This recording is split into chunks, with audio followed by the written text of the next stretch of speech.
আসসালামু আলাইকুম, কেমন আছেন সবাই? আশা করি অনেক ভালো আছেন। আলহামদুলিল্লাহ, আমরাও বেশ ভালো আছি। তো নতুন দিনে আরেকটা নতুন ভিডিও নিয়ে হাজির হলাম আপনাদের মাঝে। আমার মনটা ভীষণ ভালো, কারণ আমার 1K সাবস্ক্রাইব পূরণ হয়ে গেছে আলহামদুলিল্লাহ।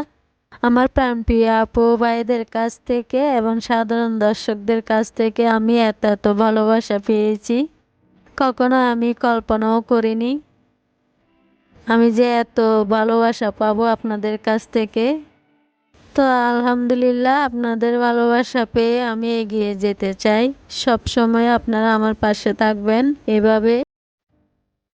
তা আমি কি বলে যে আপনাদেরকে ধন্যবাদ জানাবো বুঝতেছি না। তাই আমার মন থেকে আপনাদের জন্য সব সময় দোয়া এবং শুভকামনা রইল। অসংখ্য অসংখ্য ধন্যবাদ জানাই আপনাদেরকে। তো এভাবে সবসময় আপনারা আমার পাশে থেকে সাপোর্ট করে যাবেন। ইনশাল্লাহ একদিন আমি এগিয়ে যেতে পারবো। আমরা যারা ইউটিউবে কাজ করি হয়তো একটু না একটু আশা নিয়ে এসেছি। আল্লাহ যেন সবার আশা পূরণ করে দেয়, এটাই দোয়া করি। আমার ফ্যামিলির মানুষগুলো অনেক খুশি হয়েছে, ওরা আমাকে অনেক সাপোর্ট করে। তো যাই হোক, ওদের জন্য কেকটা আনা হয়েছে। ওরা আমাকে বলতেছে কেক খাওয়াতে হবে। বিশেষ করে আমার ছেলে মেয়ে তো আমাকে চাচ্ছে না কেক খাওয়ার জন্য, তো সেই জন্য আনা হয়েছে। আর ভিডিওটা হচ্ছে শনিবারের, তো আজকে আপনাদের সাথে শেয়ার করলাম আর কি। তো আমার ফ্যামিলিদেরকে নিয়ে সবাই মিলিয়ে একটা ছোটোখাটো অনুষ্ঠান করলাম। তো আমার ননদরাও খাওয়া দাওয়া করে গেছে, ওরা ওদের জন্য কিছু আয়োজন করছিলাম, তো সেটা ভিডিও করার হয় নাই ব্যস্ততার কারণে।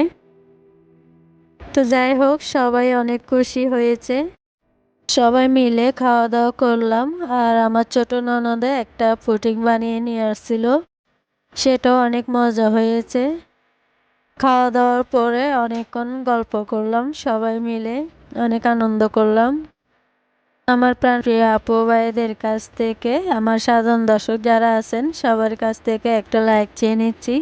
প্লিজ আমার ভিডিও শুরুতে একটা লাইক দিয়ে দিবেন। আর আমার ভিডিও কোনো অংশ ভালো লেগে থাকে একটা সাবস্ক্রাইব করে আমার পাশে থেকে যাবেন। আর এদিকে আমার বিড়ালটাও কেক খাচ্ছে অনেক মজা করে, সেটাও আপনাদের সাথে শেয়ার করলাম।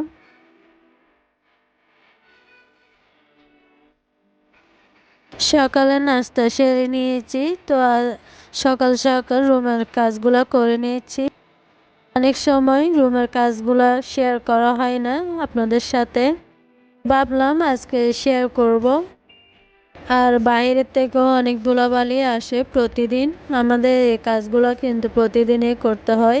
আমাদের মতন যারা গৃহিণীরা আছেন তাদের হয়তো সবসময় এই কাজগুলো থাকে। আমার সকালবেলা উঠে কিন্তু অনেক ব্যস্ততার দিন কাটে, কারণ সকালবেলা উঠে বাচ্চাদেরকে নাস্তা দিয়ে তারপরে আমার মুরগিগুলোকেও খাবার দিতে হয়। ওদেরকে খাবার দিয়ে তারপর আমি রুমের কাজগুলো করে নিই। তো সারাদিন আমার এভাবে ব্যস্ত থাকতে হয়, বাচ্চাদেরকে নিয়ে, রান্নাবান্না নিয়ে, আবার হাঁস মুরগিকে নিয়ে, সব কিছু মিলিয়ে সারাক্ষণ আমার ব্যস্ততায় দিন কাটে। তারপর আমার কাছে ভালো লাগে এগুলো করতে। রুমের কাজগুলো করে তারপরে রান্না করতে যাই। রুম যদি এলোমেলো থাকে একদমই ভালো লাগে না, রুমটা যদি গোছানো থাকে তাহলে অনেক ভালো লাগে। শীতকালের দিনটাই খুবই ছোট, যার কারণে কাজ করতে করতে দিনটা চলে যায়। সেজন্য শীতকালে খুব তাড়াতাড়ি কাজগুলো করে নিতে হয়, সবগুলো সকাল সকাল কাজ সেরে নিতে হয় সব সময়। তো অফ ক্যামেরায় আমি পুরো রুমের কাজগুলো করে নিয়েছি। আমার ভীষণ ঠান্ডা লেগেছে, সেজন্য ভয়েস দিতেও কষ্ট হচ্ছে। তো আমার ভয়েসে যদি কোনো কিছু ভুল বলে থাকি অবশ্যই ক্ষমার দৃষ্টিতে দেখবেন। আমি অনেক কষ্ট করে ভয়েস দিচ্ছি, হয়তো ভুল হতে পারে, তাই ক্ষমা করে দেবেন। আমার এই রুমের চাদরটা বেশিরভাগ ময়লা হয়ে যায়, কারণ এই রুমে সব সময় ব্যবহার করা যায়, সেজন্য আমার বড় ছেলে এখন বড় হয়ে গেছে, তো সেজন্য দুষ্টুমি করে না। তো ছোট দুইটা আছে, ছেলে আর মেয়ে, ওরা অনেক দুষ্টুমি করে এই রুমে এসে, সেজন্য অনেক ময়লা হয়ে যায়। তো আমার বেশিরভাগ এই রুমের চাদরটা সব সময় পরিষ্কার করে নিতে হয়।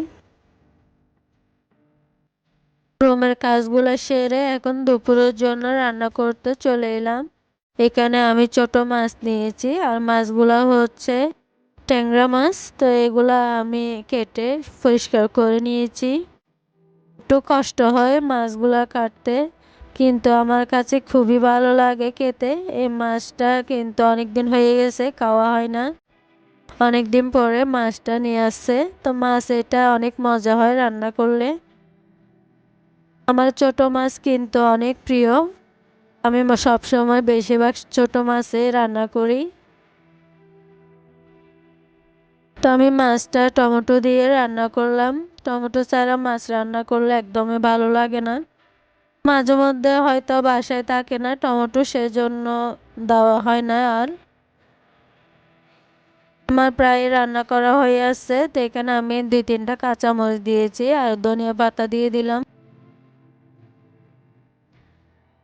ভালো করে নেড়েচেড়ে নামিয়ে ফেলবো।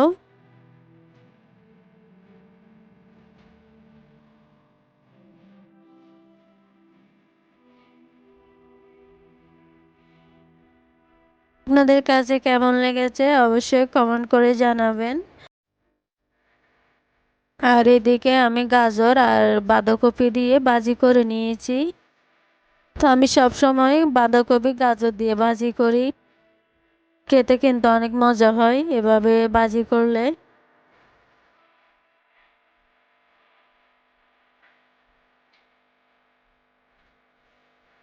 এখন বিকেলের নাস্তা করে নেব। তো মিনি পিৎজাটা আমি কেটে নিচ্ছি, ওগুলা কেটে আমার ছেলে মেয়েদেরকে দেব, ওরা খাবে এখন। তো বিকেলের নাস্তা খেতে খেতে আপনাদের কাছ থেকে বিদায় নেব। এখানে কিছু টক দই আনছে, তো সেগুলো কিন্তু অনেক মজার ছিল। তো আমার ছেলে মেয়েগুলো অনেক পছন্দ করে এই টক দইটা। আজকের মতন বিদায় নেব, এখানে শেষ করছি। আরেকটা নতুন ভিডিও দেখার অনুরোধ রইল। সবাই ভালো থাকবেন, সুস্থ থাকবেন। আসসালামু আলাইকুম, আল্লাহ হাফেজ।